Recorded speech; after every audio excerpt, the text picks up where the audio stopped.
سوال ہے سر کہ آپ نے کبھی شیعہ کتابوں سے ان کے غلط عقائد کا رد کیوں نہیں کیا اور ہمیشہ جواز دیا کہ آپ اہل سنت کی فکر پر ہے اس لیے اہل سنت فرقوں کی اصلاح کریں گے، حالانکہ نبی کریم صلی اللہ علیہ وسلم نے تو ایسا نہیں کہا کہ جب تک سارے مکہ کے لوگوں کو اسلام کی دعوت نہ دوں گا تب تک باہر کے لوگوں کو نہیں دوں گا۔ یہ دو بالکل ڈیفرنٹ چیزیں ہیں۔ ہم نے مکہ کے لوگوں کو یا جیلم کے لوگوں کی بات ہی نہیں کی، ہم تو دیکھ لیں پوری دنیا میں دعوت کر رہے ہیں، صرف جیلم میں تو نہیں بیٹھے ہوئے ہیں، نیٹ کے ذریعے پوری دنیا میں جا رہے ہیں۔ دوسرا، میں نے ان باتوں کے پہلے بھی کئی دفعہ جواب دیے ہیں۔ پہلی بات یہ ہے کہ یہ تو الزام ہی غلط ہے کہ ہم نے شیعہ کی کتابوں سے ان کا رد نہیں کیا۔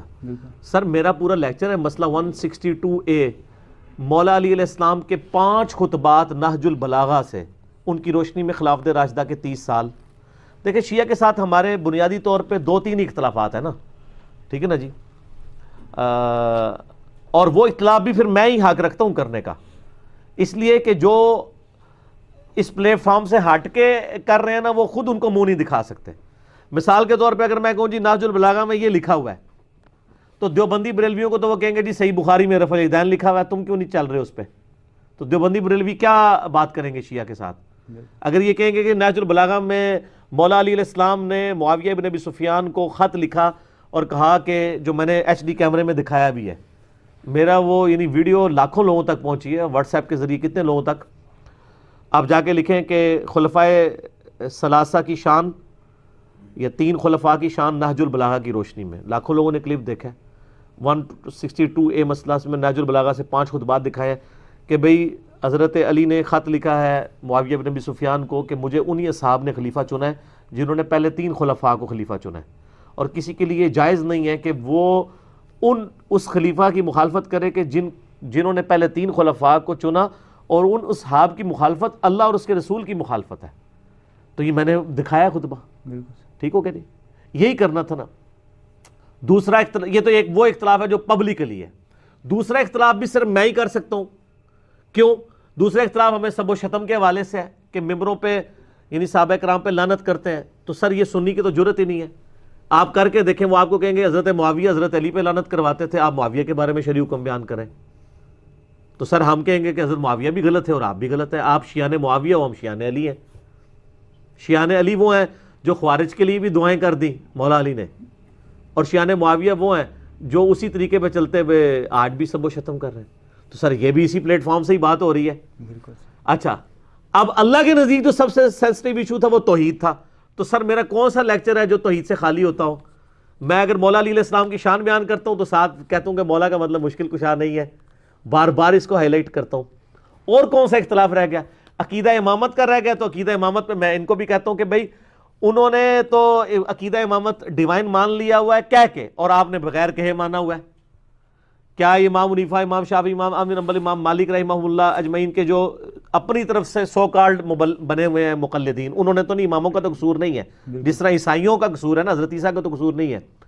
کیا اپنے اماموں سے اختلاف کرنے کے لیے یہ تو بڑے مطلب بدتمیزی پہ اتر آتے، تو ڈیوائن تو انہوں نے بھی مانا ہوا ہے، عقیدہ امامت تو انہوں نے بھی مانا ہوا ہے، ٹھیک ہو گیا۔ حتیٰ کہ میں نے پچھلی دفعہ HD کیمرے میں بھی ہماری ریکارڈنگ چڑھ گئی ہے، یہ تو کہتے ہیں کہ حضرت عیسیٰ علیہ السلام بھی فقہ حنفی کے مطابق عمل کریں گے، ٹھیک ہے سر جی دیکھ لینا۔ تو سر یہ بھی دعوت کوئی نہیں پیش کر سکتا، وہ بھی صرف اسی پلیٹ فارم سے پیش ہو سکتی ہے، تو ہم نے آلریڈی کی ہوئی ہے، ٹھیک ہو گیا۔ باقی رہ گیا ان کی کتابوں سے نٹی گریٹیز بیان کرنا، وہ میں نے نہج البلاغہ سے اتنا کچھ بیان کر دیا ہے کہ لیکچر میں اس کے بعد کسی اور چیز کی ضرورت ہی نہیں ہے۔ ہم تو پوری ڈاکٹرائن کے اوپر بات کر رہے ہیں نا۔ اہل سنت پہ ہم اس لیے کر رہے ہیں کہ اہل سنت کی جو فکر ہے ہم اس کے ساتھ جو مین سٹریم میں چل رہی ہے اہل سنت فکر، اہل سنت فرقہ نہیں، اس کے ساتھ ہم ایگری کرتے ہیں، تو ہم اس پلیٹ فارم کو یوز کر رہے ہیں۔ تو اس لیے یہاں دیکھیں یہ کتابیں بھی اہل سنت کی رکھی ہوئی ہیں نا، تو اس لیے ہم انہی کے پوائنٹ آف ویو سے زیادہ ڈومیننٹ دعوت کر رہے ہوتے ہیں۔ آلموسٹ جو ان کو دعوت پہنچانے والی ہے شیعہ کے حوالے سے وہ ہم نے آلریڈی پہنچا دی ہوئی ہے، یہ بالکل جھوٹا الزام ہے۔ اب یہ چاہتے ہیں کہ ہم وہ لال رومال والوں کی طرح جو ہے وہ گالی گلوچ کے اوپر اتر آئیں، کبھی کوئی چیز چوری کر کے کبھی کوئی چیز چوری کر کے بیان کرنا شروع کر دیں، تو یہ کام تو کرنے کی ضرورت نہیں ہے، ہمیں تو موٹا موٹا مقدمہ بیان کرنا چاہیے نا، وہ ہم نے کر دیا ہوا ہے، ٹھیک ہے۔ تو اصل مسئلہ یہ ہے کہ جو 80% مسلمان جس گمراہی کا شکار ہیں اس گمراہی کو ایڈریس کرنے کی ضرورت ہے، یا 15-20% مسلمان جس گمراہی کا شکار ہیں اس گمراہی کو ایڈریس کرنے کی ضرورت ہے؟ 80%۔ ہاں تو 80% تو سنی ہے نا، اور ان 80 میں سے بھی 80% بغیر رفع دین کے نماز پڑھ رہے ہوں گے۔ تو وہ ہم جس طرح ہم کہتے ہیں جب تک ہم مسلمانوں کو دعوت حق نہ کریں کافروں کو کیا منہ دکھائیں گے؟ ٹھیک ہے نا. تو ہم کون سا ایک ماڈل مسلمان ان کے سامنے پیش کریں گے کہ دیکھو جی یہ ہماری آؤٹ پٹ ہے. ٹھیک ہے, تو دونوں چیزیں ہو رہی ہیں, اللہ کے فضل سے ہوا بھائی, یہ الزام ہے. اب ہو رہا یہ ہے کہ وہ چند ایک باتیں اتنی کڑوی ہیں کہ وہ سنیوں کو ہضم نہیں ہو رہی ہیں. اب وہ ان کو تکلیف یہ شروع ہو جاتی ہے کہ یار ہماری یہ غلطیاں نکالی, انہوں نے بھی کڈو نا, وہ سارے نکڑی ہوئی ہیں. میں آپ کو ایک بتاتا ہوں کہ میں ایک بریلوی عالم کے پاس گیا, میرا وہ ریسرچ پیپر اندھا دھند پیروی کا انجام گستاخانہ عبارتوں والا مسئلہ 71B. تو میں نے وہ ان کے سامنے نا, وہ 3 مسجدوں میں جمعہ پڑھاتے ہیں, تو میں نے ان کو نا یعنی جمعہ اس طرح پڑھاتے ہیں کہ 3 جگہ تقریر کرتے ہیں, نماز ایک جگہ پڑھاتے ہیں, فیس باللہ نہیں ویسے. اچھا, وہ اندھا دھند پیروی کا انجام ریسرچ پیپر ان کے سامنے رکھا, کہتے ہیں مرزا صاحب آدھا پمفلٹ تو میں مننا ہوا کہ بالکل ٹھیک لکھا ہے, آدھا کون سا جس میں دیوبندیوں کی گستاخانہ عبارتیں ہائی لائٹ ہوئی تھی, وہ کوئی بریلوی تھے. میں کہا سر ادھا تسی مندے ہو تے ادھا دیوبندی مندے نے, یہ پورا ہی ٹھیک ہے.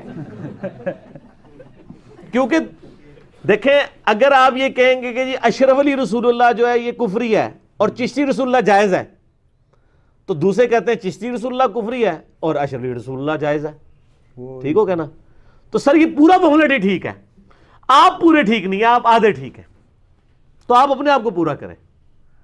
دیکھیں نا جی, اب لوگوں کو یعنی پوری ایک جس کو کہتے ہیں نا کہ دماغ ایسے معاف ہوئے ہوتے ہیں. میں نے ایک میرا یوٹیوب پہ کلپ بھی ہے, سنی اور ٹنی میں فرق, اس میں نے بتایا تھا آج سے یعنی کچھ عرصہ پہلے کی 5-6 سال پہلے کی بات ہے. ایک دیوبندی یعنی عالم تھے اور ایک بریلوی تھے.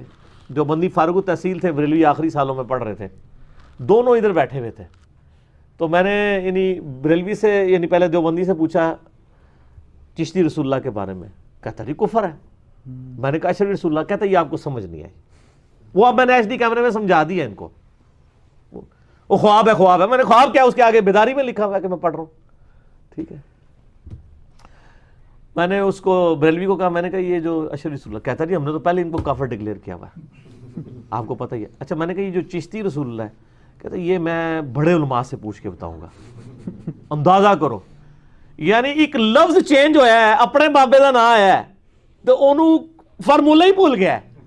یعنی یہ اسی طریقے سے ہے, کوئی کہہ جی 2 روٹیاں اور 2 روٹیاں 4 روٹیاں ہوتی ہیں, لیکن 2 نان اور 2 نان 4 ہوتے کہ نہیں, میں پوچھ کے بتاؤں گا. وہ بھی سر 4 ہی ہوندے نے. اچھا, پھر میں نے اس نے ذہن رکھا, میں نے کہا یار آپ نے شاید یہ پوچھنا ہوگا کہ یہ لکھا ہوا ہے یا نہیں لکھا ہوا. تو میں آپ کو بتا دیتا ہوں, اگر نہ لکھا ہوا تو نہیں ہوگا, اگر لکھا ہوا تو ٹھیک ہوگا. تو ہم کو لکھا ہوا آپ کو دکھا دیتے ہیں, اگر وہ غلط ہوا تو ہم مجرم ہوں گے. کہتا نہیں جی چاہے لکھا ہوا بھی ہو تب بھی وہ اس کے بعد واپس نہیں یہاں تشریف لائے, اور ہم ان کو ہمیشہ کہہ دیتے تھے کہ آپ دوبارہ واپس تشریف نہیں لائیں گے, تو یا پھر علمی کتابی ہو کے آئیں گے. اس لیے آپ کبھی کبھار یہ کہا کریں کہ نہ میں وابی نہ میں بابی, میں ہوں مسلم علمی کتابی. ٹھیک ہو گیا.